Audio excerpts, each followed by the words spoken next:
ګرانو کتونکو ستړي مشئ. ثانیه میرزا د هند لومړۍ مسلمانه پیغله ده چې د جیټ الوتکې پیلوټه وګمارل شوه.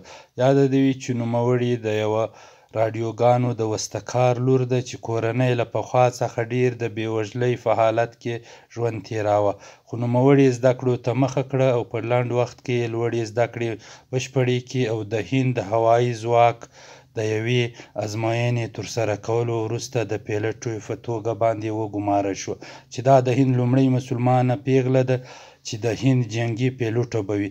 د هند مسلمانانو د نوموړې په ګمارنه باندې خوښي څرګنده کړې ده او ویلي دي چې په هند کې د مسلمانانو لپاره د پرمختګ ډېرې لارې شته که دوی زده کړو ته مخه کړي.